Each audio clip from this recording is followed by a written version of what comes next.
Hi, welcome. Greetings, everyone. Thanks for joining our HAVI webinar, the Medi-Cal for Violence Prevention, a financial workshop. I'm Kyle Fischer, the Policy Director at the HAVI, and I'm excited to welcome our esteemed presenter, Sunshine Moore-Anger, and also our moderator for the Q&A, Kalice Allen from the HAVI. In a moment, I'll hand it over to them to do their introductions. But just before we begin, a couple of important notes. Throughout the presentation, we're going to encourage you to ask questions by using the Q&A button at the bottom of your screen. We'll address these questions from the audience during the presentation, and time permitting, we'll also take additional questions at the end. If you encounter any technical issues, please utilize the chat function to communicate with our tech support team, who's always happy to assist you. And this morning, we should have shared out the Excel template by email to all registrants. And then following the event, we're also going to share the recording and that same slide deck in the tool. So without further ado, I'll now pass the virtual microphone to Sunshine for the introduction. Welcome. Hi, everyone. Thank you so much for having me. Let me get my screen sharing started. Oh, Kyle, you have to stop sharing. Or Andrea. Let's see. There we go. Okay, can you guys see my screen with the PowerPoint? I can. Okay, perfect. So thank you so much for having me. Thank you, Kyle. Thank you to the HAVI. Thank you to all the groups who helped us put this template together for you. As Kyle mentioned, I'm a consultant for the HAVI. I've been working in the healthcare space for about 15 years. I do a lot of work on the health plan side and program implementation for public programs. And I advise startups, community-based organizations, patient advocacy groups, NIH projects. So I'm really happy to be working with the team here. And hopefully you'll find this tool beneficial as you sort of navigate Medi-Cal billing under the new CHW benefit for violence prevention professional services. I'll be using the term VPP throughout because that's what DHCS uses.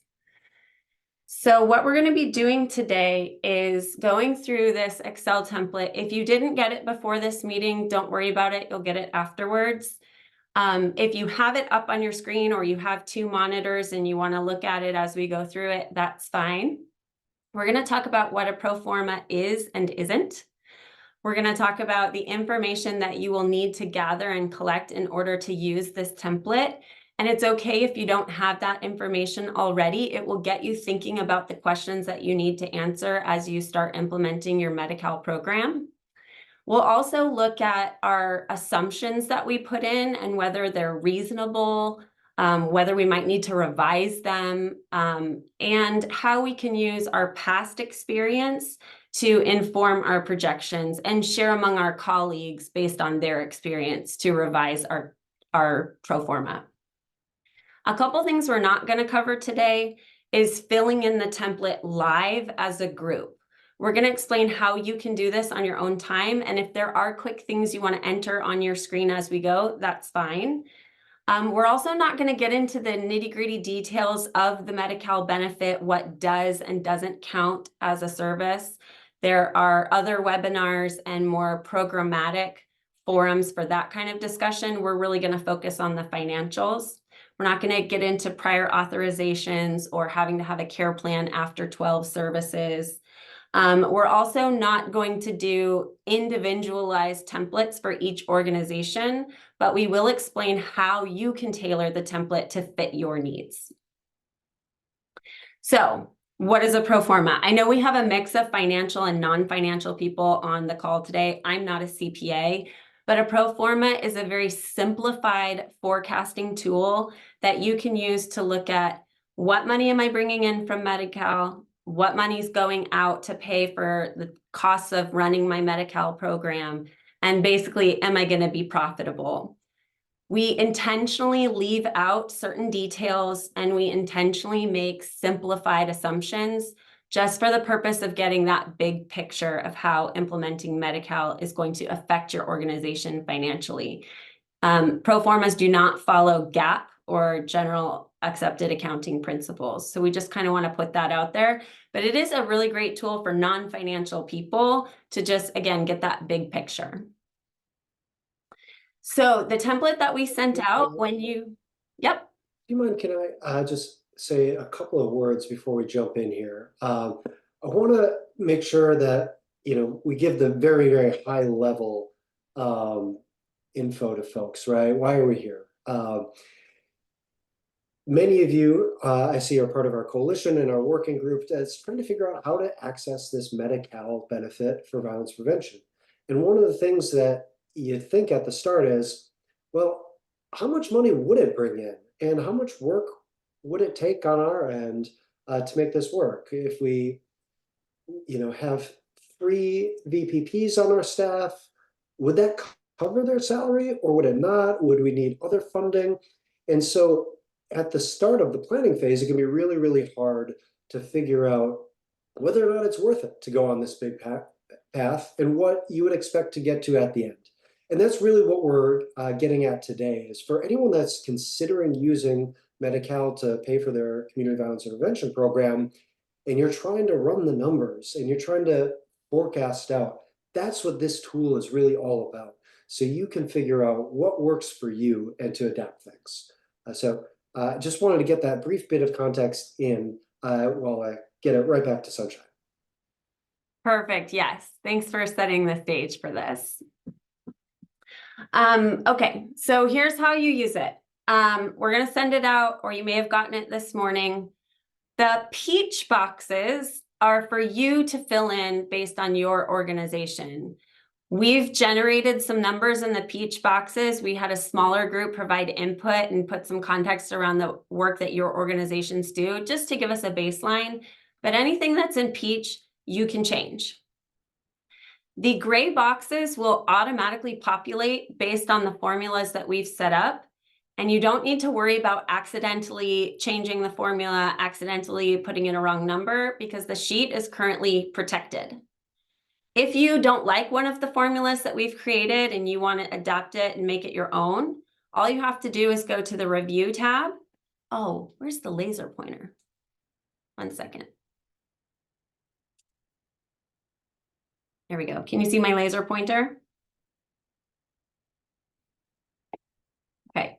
So all you have to do is go to the Review tab and unprotect the sheet. There's no password. The other thing that you can do is, if you want to create multiple scenarios, you can save as a new document and put scenario A, save as a new document and scenario B.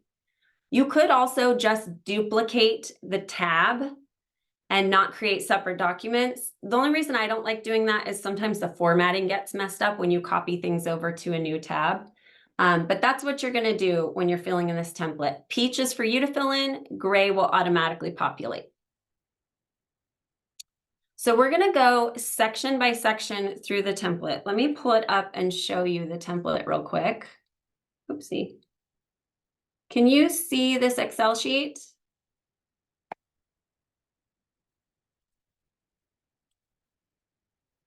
Sorry, can you see the Excel sheet? Thumbs up, thumbs down? Okay, so when you look at the Excel sheet, it might be kind of overwhelming to you. And so we're going to break it down section by section and just really take it in smaller chunks. We will allow a couple of minutes after each section for quick questions, but if you have broader discussion questions, we have some time at the end for those types of questions. So let me go back to our slides.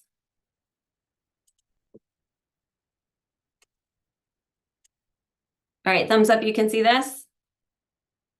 Perfect. Okay, so section 1 is our labor costs. There we go.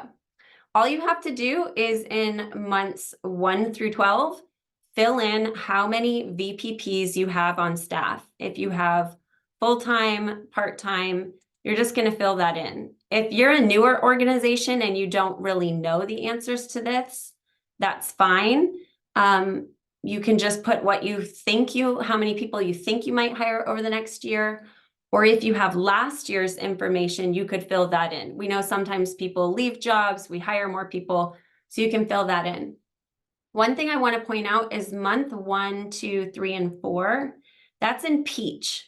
So if you know that your contract with your Medi-Cal plan goes live on June 1st, you can change this to say June, July, August, September. It's completely up to you. We did months 1 through 12 for simplicity's sake.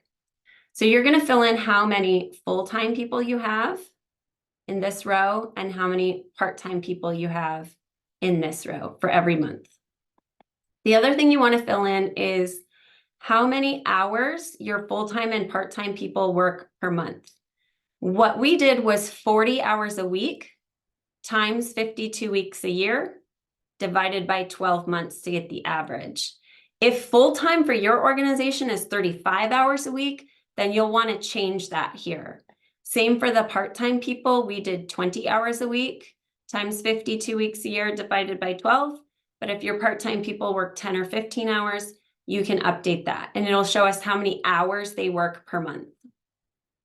The next thing we need to fill in is how much your VPPs get paid. This can be how much they currently get paid or how much you were hoping to pay them. For full-time, what we did was we said $25 an hour, but they're full-time, so they get health insurance benefits. So we said maybe $30 an hour. Our part-timers, we said, don't get health insurance benefits, so they just make the flat $25 per hour. So you can put in what works for your organization. The next thing that we need to fill in is the supervisors or managers who are overseeing your VPPs. This does not need to be the same person who is your authorizing provider, your LCSW or your MD. That's part of the Medi-Cal benefit that there needs to be a provider. This is just the people who are the managers overseeing the VPPs. We've put in their annual salary plus benefits. We assumed $75,000. You can change this. But then we also want to know, does that manager supervise the VPPs as their full-time job, or are they only going to be doing this part of their duties? So in this row, you want to fill in whether it's 100% of their time would be 1, or if they only spend about a quarter of their time actually doing Medi-Cal related supervision, then you would put in 0.25. If you have 2 managers and they spend 100% of their time doing that, you would put a 2. And this is going to calculate for us how much we need to pay our VPPs and our managers every month. These are our labor costs. I'm going to pause here for a couple of questions before we go to section 2.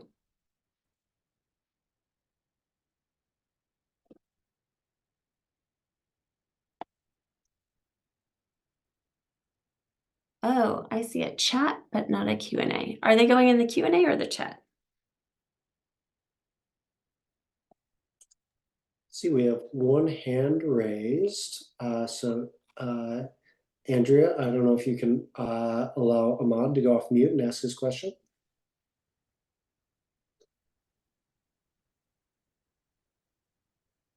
Or alternatively, if you could write your question in the Q&A function.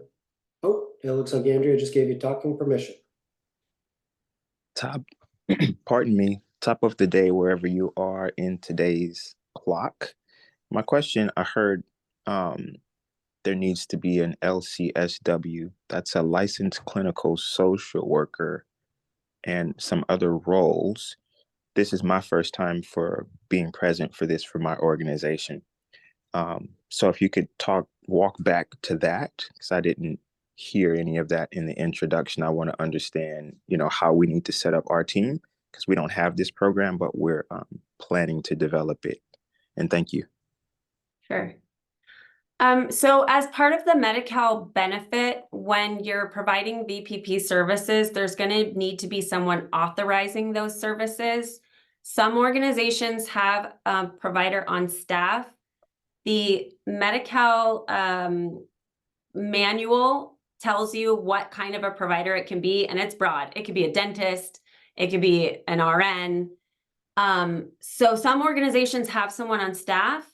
Some do not have someone on staff, but are partnering with another organization. So we won't really go into the details of that on this call, but we can talk about it more later at the end if you want. It might be the same person who manages the VPPs and is a licensed provider. It might not be, but under the Medi-Cal benefit, the VPPs need to have some type of manager or supervisor, and that does not need to be a licensed medical provider. And Great, thank you. That's very helpful. Pardon me, I'm sorry. I'll use this as a plug that for questions like that, we have a Medi-Cal implementation working group that's really robust. We meet about once a month with people throughout the state that are working on figuring this out.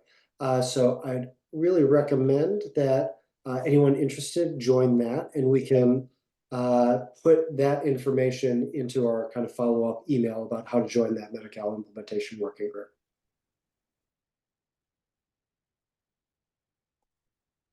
Great, good plug.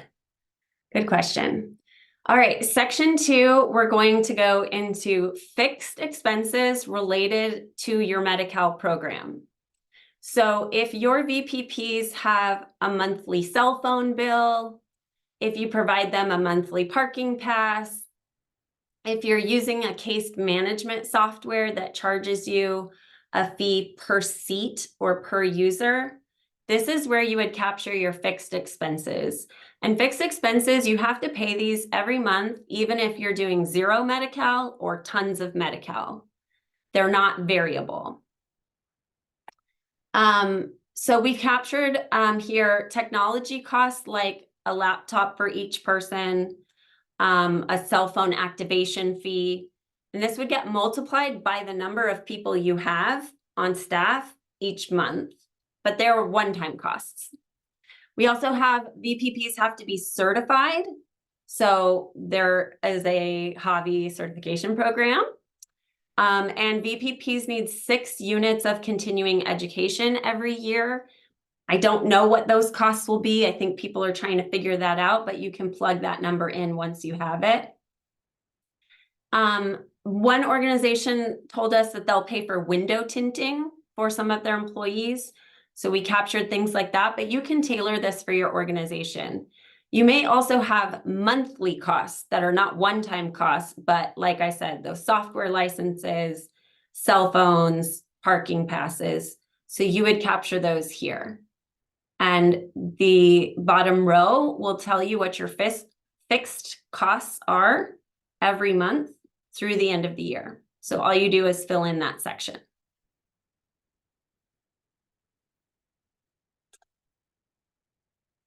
Any questions on section 2?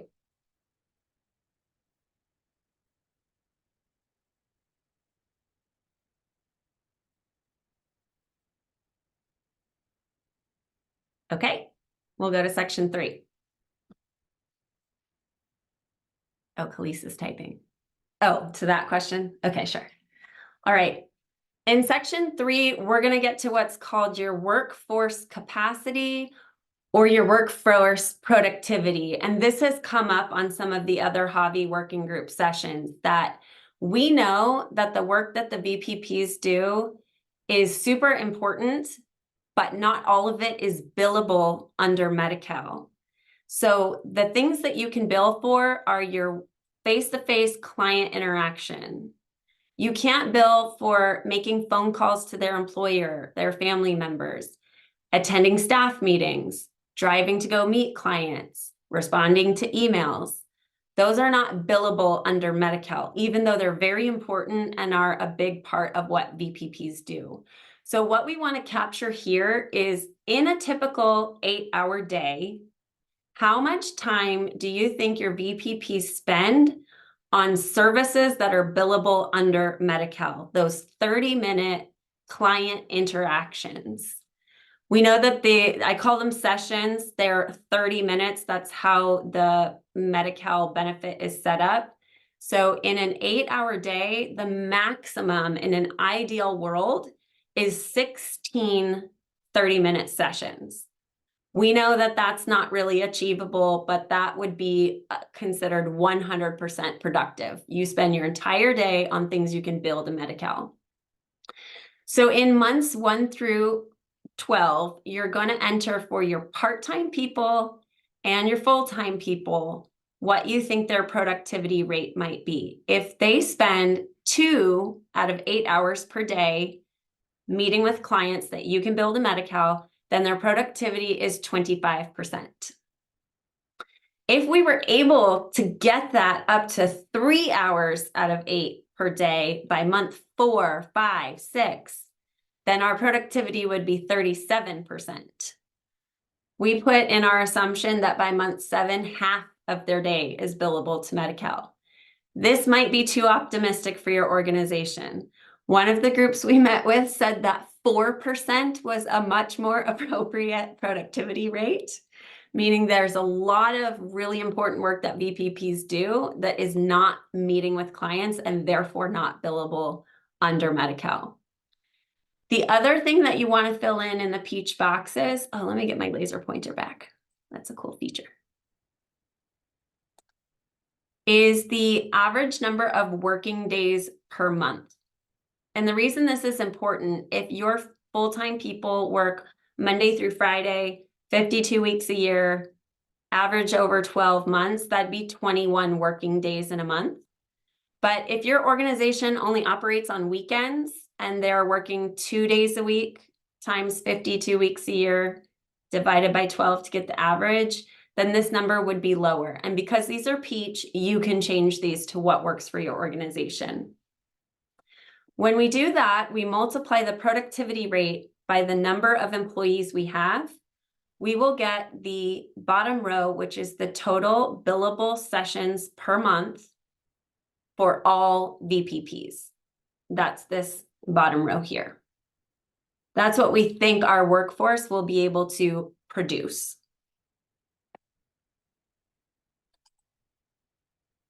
Any questions on section 3?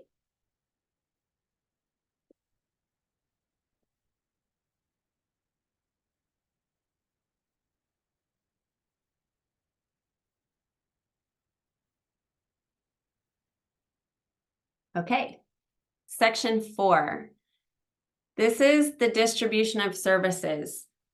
So under the Medi-Cal benefit, there are 3 different reimbursement codes or CPT codes. They are meeting with clients one-on-one is CPT code 98960. Meeting with clients in a small group of 2 to 4 people where you would get to bill each person in the group, but you're occupying the same amount of time is 98961. And what I'm calling a large group is 5 to 8 people. You would get to bill for each person in that 30-minute or 1-hour session. And that's CPT code 98962. Now, some organizations have told me we never do group sessions. It's always one-on-one. So what you would enter is 100% for the first CPT code and 0% for the other 2. Now, I've also met with doula organizations, health navigators, health educators, and they maybe host group classes.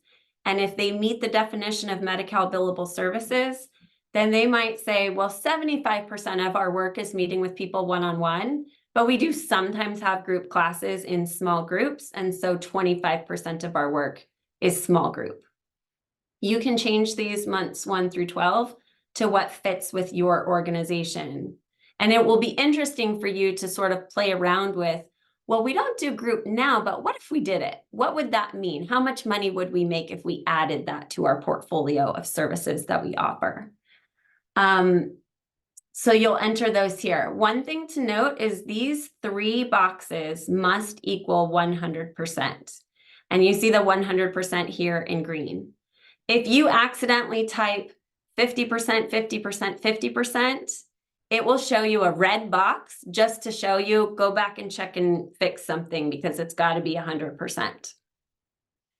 The next thing that you want to do is if you are doing group classes, you want to put the average group size. Even though it's 2 to 4 people, you would know from last year, did we typically only have 3 people? If it was a large group, usually 6, maybe 7 people showed up, you could put what your average group size was because you're going to be multiplying by the number of people in the group. Still on section 4, we're going to be calculating how much money we think we'll be able to bill to Medi-Cal every month. And what comes into play here now is what your reimbursement rates are. You're going to be contracting with Medi-Cal plans, not necessarily the state. You've got to be in network with the plans in your county. And so if you don't know what your contracted rates are going to be, you can use the fee-for-service default rates that are published by the state. So for one-on-one sessions, it's $26.66 per 30 minutes. Small group is $12.66. Large group is $9.46. On one of the implementation webinars, we heard that there was a group that was able to negotiate $40 per 30-minute session. We also know that the HAVI does a lot of great work in other states trying to negotiate these reimbursement rates.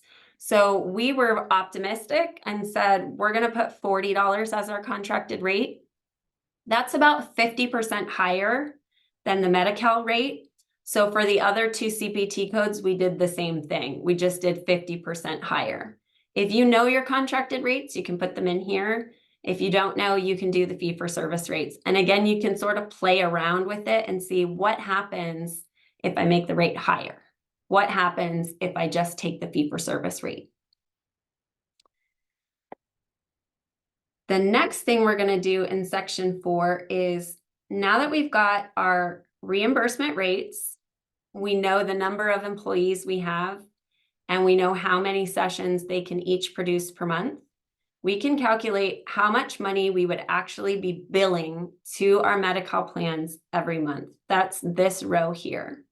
We would be submitting claims for, in this scenario, $13,000 in month 1, 2, 3. In month 4, I think at the top we might have hired an extra person, or we added group sessions, and that actually boosted our reimbursement because we're only getting $19, but we're multiplying it by 3 people. So that's higher than $40. So you can see how much you'd be submitting in claims. But because we're now part of the healthcare system and the health insurance system, we also need to incorporate assumptions about claims denials. This is just the cost of doing business. Every dental medical practice is going to assume some claims will get denied. And it could just be someone gave you their Medi-Cal card, you've been working with them for a few months, and you didn't know that their Medi-Cal actually lapsed or expired.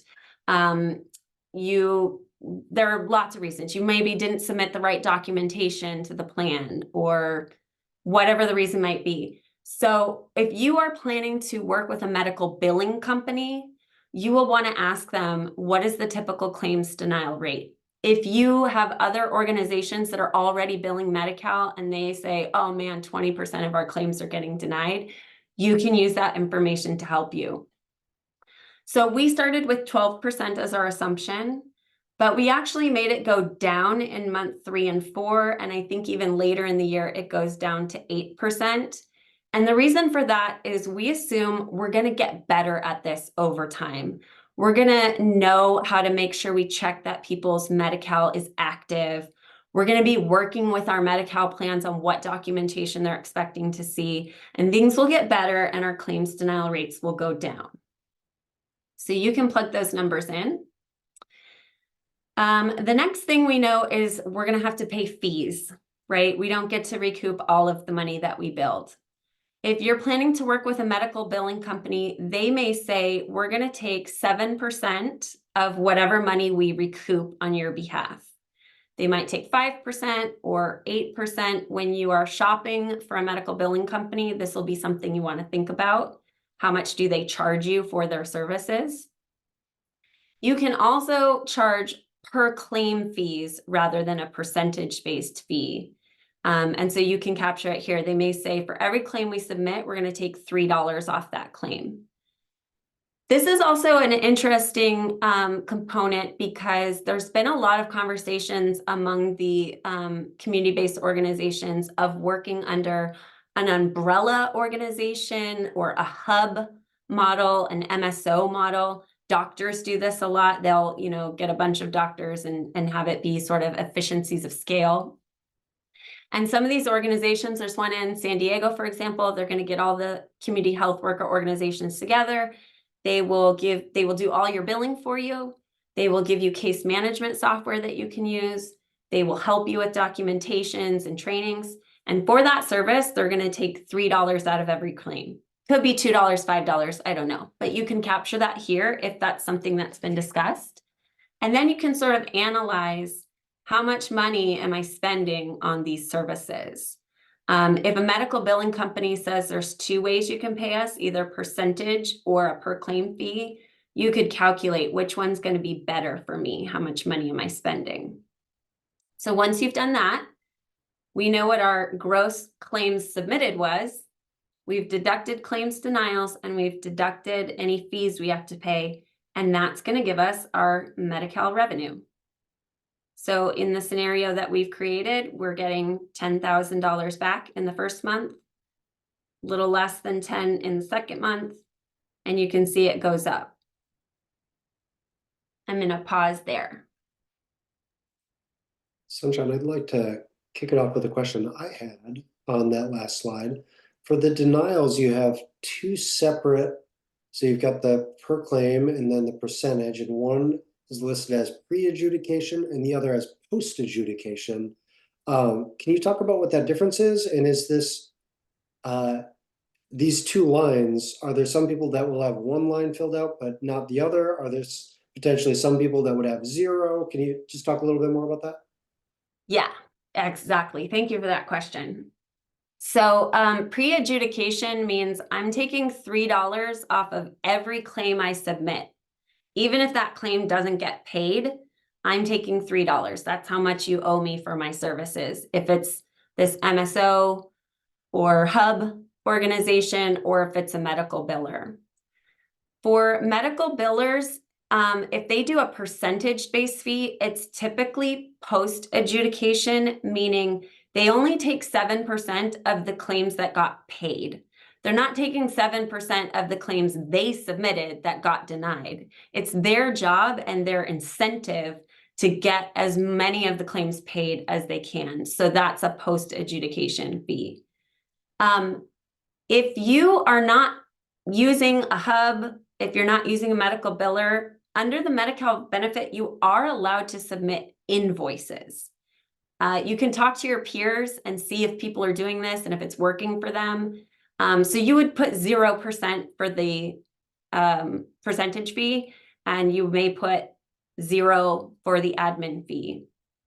There's also a scenario that came up earlier, which is if you're working with an organization because you don't have a licensed provider on staff, and they have a licensed provider who will review your referrals and authorize, yes, this person needs VPP services, they may charge some kind of a fee for that. And you would want to figure out how they're getting paid for lending their provider to you and overseeing your authorizations. Anything else on section 4?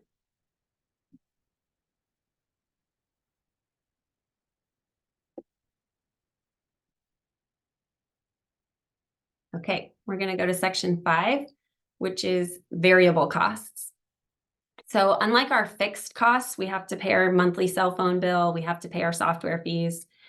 Variable costs will go up or down depending on the number of billable sessions you have that month.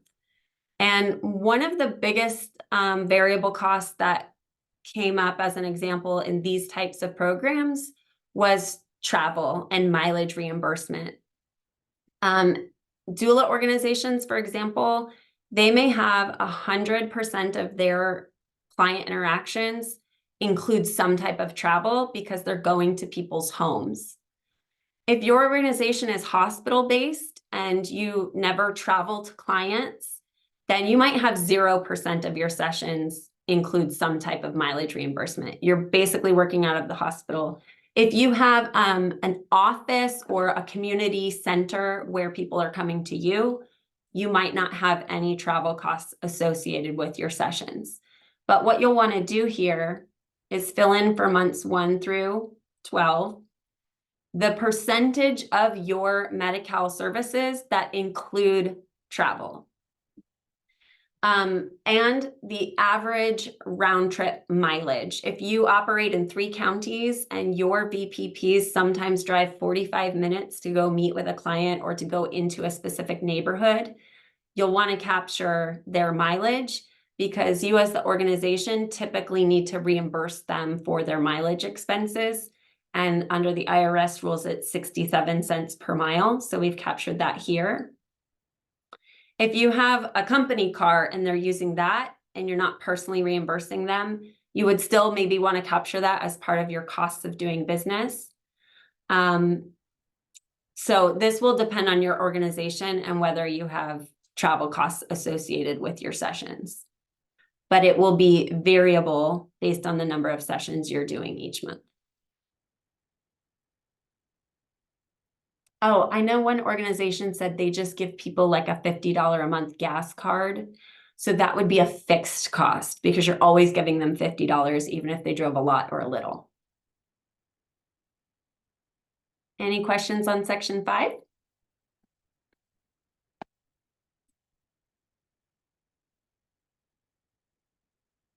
All right, we're jamming right along.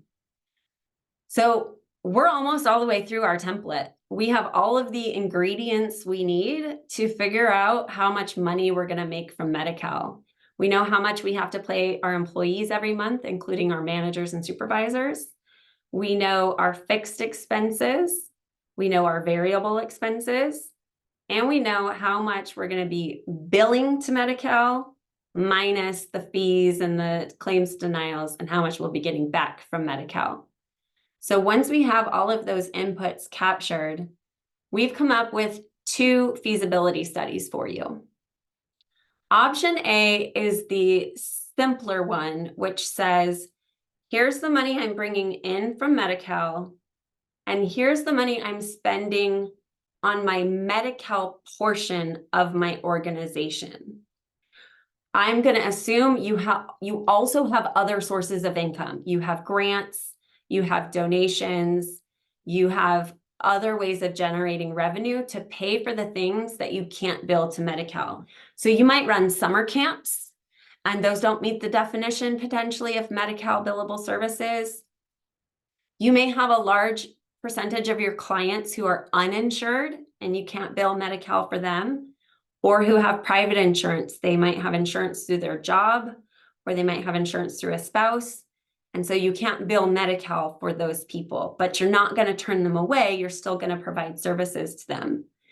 So in this scenario, we're only looking at money coming in from Medi-Cal and money going out associated with Medi-Cal services. And you can see in our scenario, in month 1, we are in the red. We're not making any money, but some of that had to do with, buying laptops and things like that. In month 3 or month 2, we're already profitable.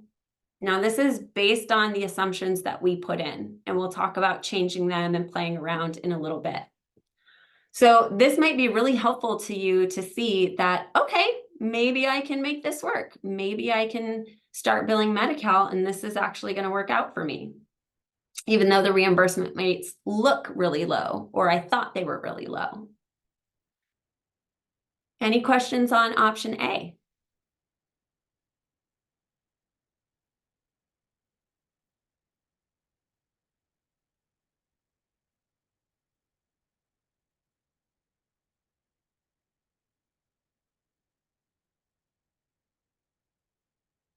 All right, we're going to go to option B.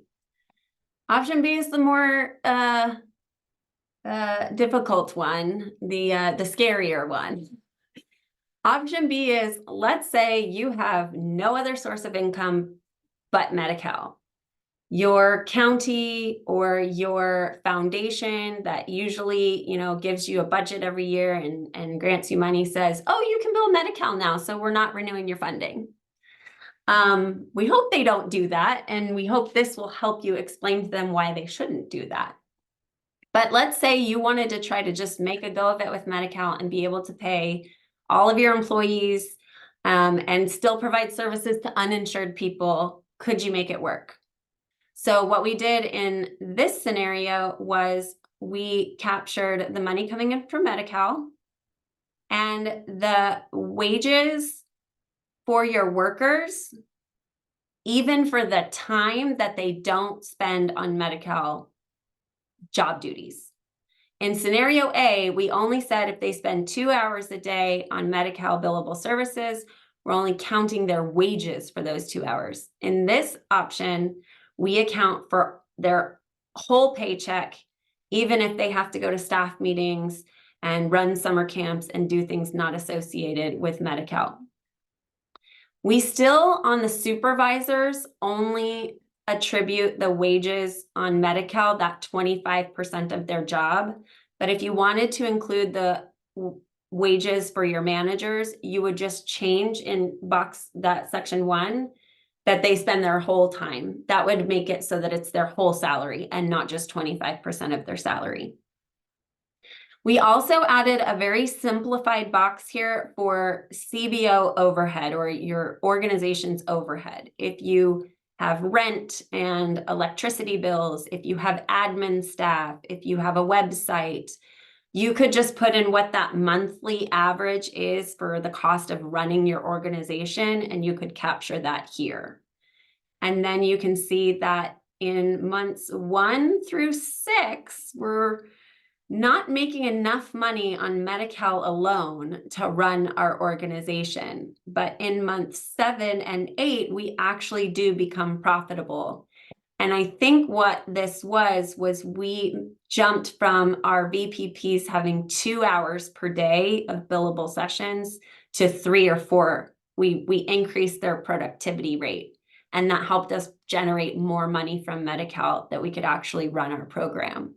So that's actually some good news if this math all makes sense. I'm going to pause there.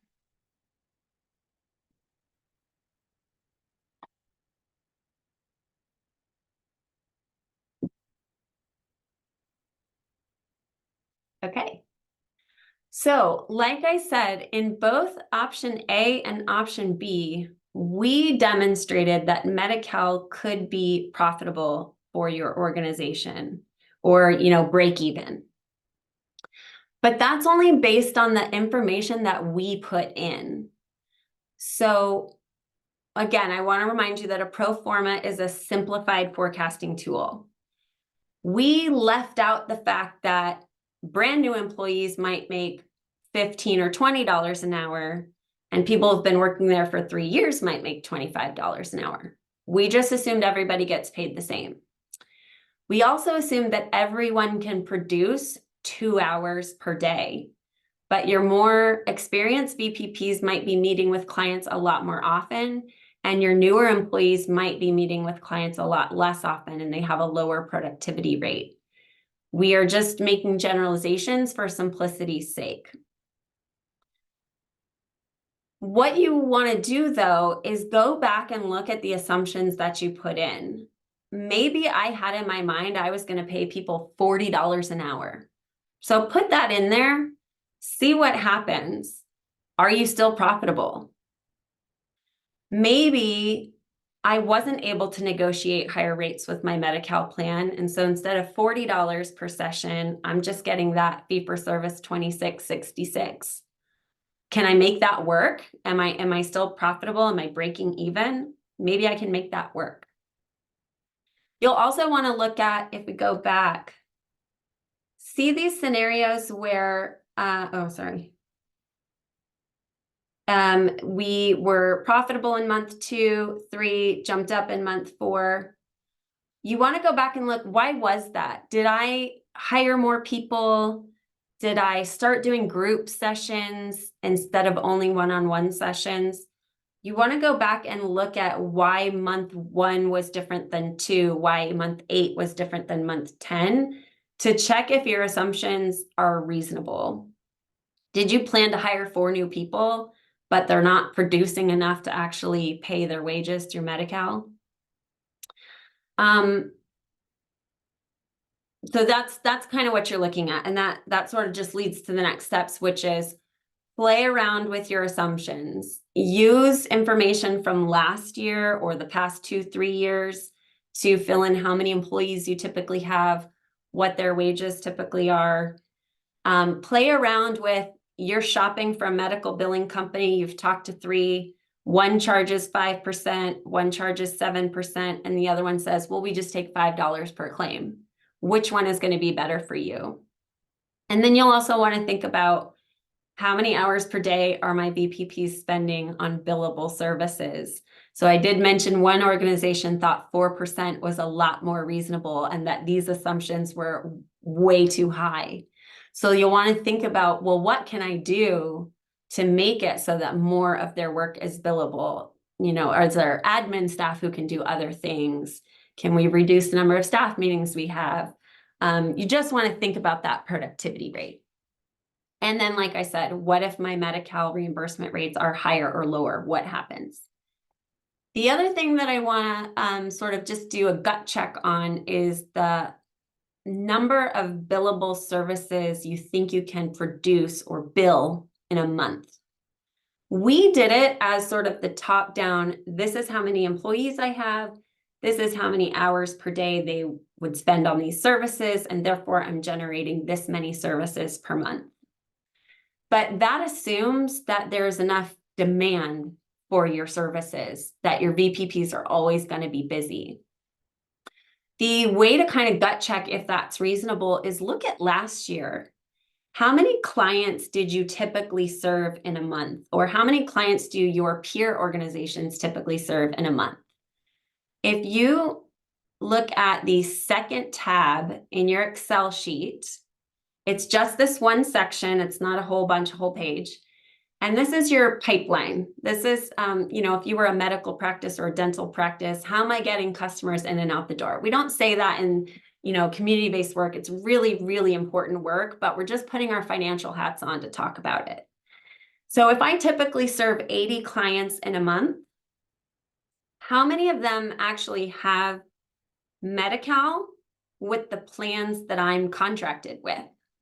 So if a large portion of my client base is uninsured, I can't bill Medi-Cal for those services. If I'm in a county that only has 2 Medi-Cal plans and I'm contracted with both, fantastic. If you're in Sacramento or San Diego County and there are 5 Medi-Cal plans in that county and you're contracted with 3 of them but not the other 2, you can't bill Medi-Cal for the people who have that Medi-Cal plan. So you want to look at, okay, of the people I serve, how many do I think will have Medi-Cal and be enrolled in the plan that I have a contract with? So we put in half. Half of your clients would meet Medi-Cal billable eligibility. The other thing is, how many times do you typically see a client, or how many sessions does a client receive? If you go to the hospital and you meet with someone for 2 hours, that's 4 30-minute sessions. If you go back the next day and meet with them again for an hour, that's 6 sessions. The way you're going to increase revenue is more clients coming in the door or more sessions per client. So do you typically see people once a week? Do you spend half an hour with them, but maybe let's change that to 1 hour? It's really going to depend on your organization and what is typical and reasonable for you. And again, we don't really think of this in terms of like generating revenue or a pipeline, but it's a way to just see whether the money that you think you'll be generating for Medi-Cal is a reasonable assumption, because we wouldn't want you to create this and then that money doesn't materialize and you're like, well, what went wrong? So this is a way for you to kind of gut check that. We also built in how many clients you serve in a month, how many sessions each client gets, and then sort of an increase factor. So could you get that up 12% every month for the next year? One way to do that is get contracted with that 4th Medi-Cal plan in your county. 3 months later, you finally negotiate a contract with that 5th Medi-Cal plan. Now you're in network with everybody. And so you can just sort of compare from sheet 1, what we estimated our billable sessions per month would be. And from this sheet here, what our billable sessions might be. And you can compare whether, 360 and 347, that sounds about right. 403 compared to 303, maybe we're kind of guessing a little too high on that one. We're probably not going to be able to increase it that much. We're already embedded in these communities. We already know how many people we serve. So it's just a second way on that second tab to have a simple way to sort of check your assumptions. And then that last step is what I've mentioned, update your assumptions, create multiple pro formas with different scenarios. There are a lot of stakeholder work groups where you can share information with other organizations, and that might help inform like I said, some people might already be in contract with Medi-Cal plans. You're hoping to go live by September 1st, but you're not there yet. And these tools can also be really helpful for you when you're talking to, regulators and counties and agencies, to put some specificity around why is this challenging? Why is the implementation, kind of clunky? Why are the reimbursement rates too low? Why do you think that you need a higher reimbursement rate? So I'm not advocating any particular position, but it's just a way to sort of get some math around these ideas that we've all been discussing. And that's it. That's our last section. We're going to go to questions now. Perfect. We already have a hand raised with Demisha. Comms team's going to get her microphone turned on.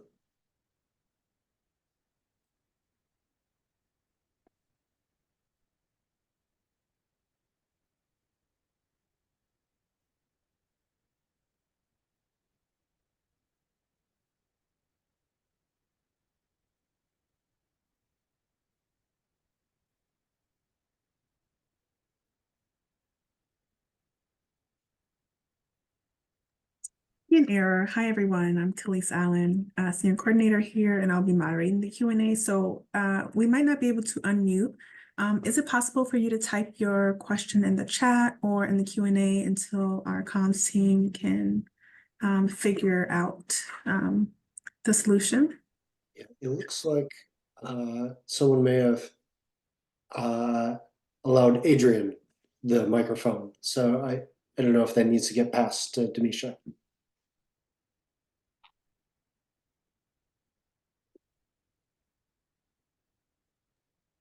I think they would prefer to just drop it in the chat.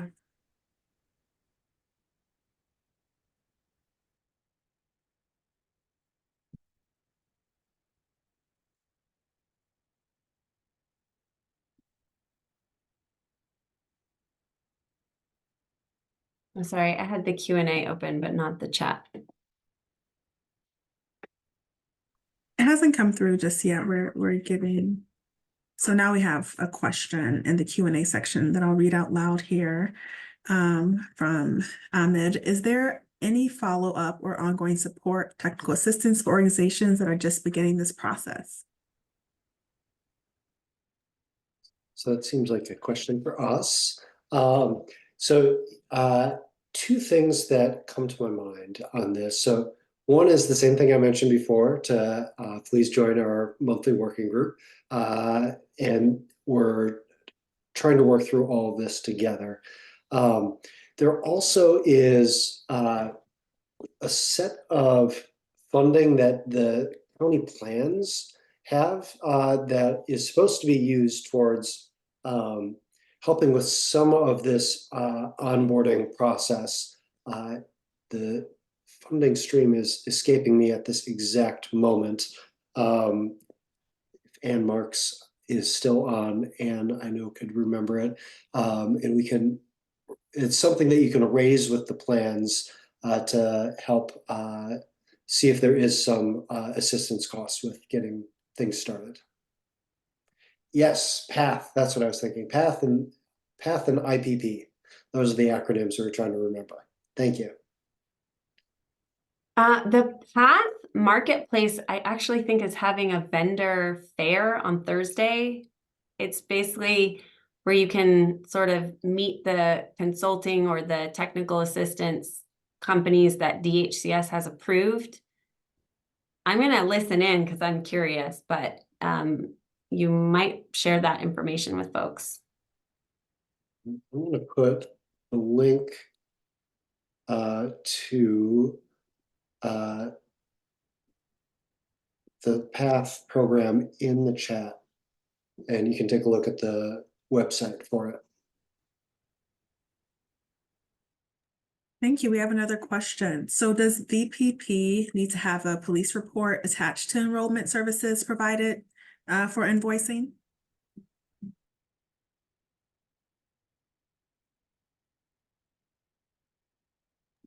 No police report is required at all. This is all health system. This is all health-based and really no connection to anything justice related whatsoever.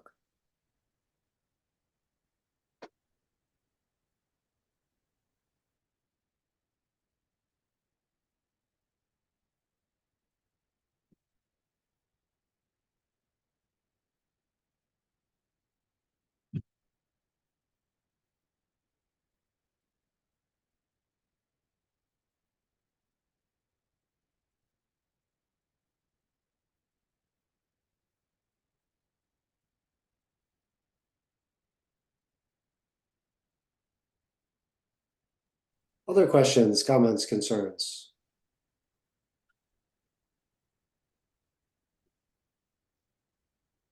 We've got financial whizzes on this call today. I think, what I presume, a lot of you are doing is, wow, this is a lot to think about. There's a lot that we can fill in. And I just want to, while folks might be thinking of any more questions they have, think about the different ways that this can be used. So, the most obvious is I'm thinking about billing Medi-Cal. I got to figure out what the numbers would look like. That's the most obvious, right? It's probably the reason why most of us are on here right now today. But second, I think Sunshine's done a really great job of highlighting throughout the presentation about it can help you start thinking about your workflows and how it relates to money. And, we're in it to take care of our clients, but there's the reality that you got to pay the bills and the frontline providers. Everyone on your staff needs to put food on the table. And so being able to look at the things in front of you and say, okay, well, we were thinking about adding group therapy, but hadn't gotten around to it. This might be a way to help show whether or not that makes a big difference financially, and that might tip you in one direction or the other.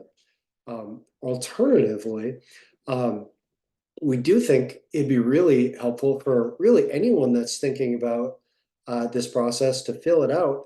And even if the numbers say, hey, this doesn't look like a good financial pathway for us, that's something that we can use to help provide proof that the state needs to pay more, right? Because the easiest way to earn more is if those payment rates go up. And one of the side benefits of everyone trying to run the numbers is if we're finding that the state is making it challenging for this to be profitable for everyone doing the work, then we can say, hey, we've run the numbers for 20 different community violence intervention programs throughout the state, and it looks like the rates are not adequate right now.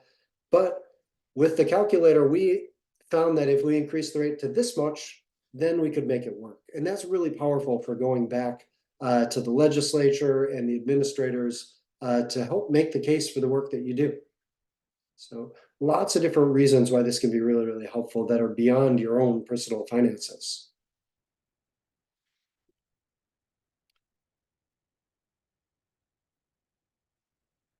any more questions after I just went on that little monologue?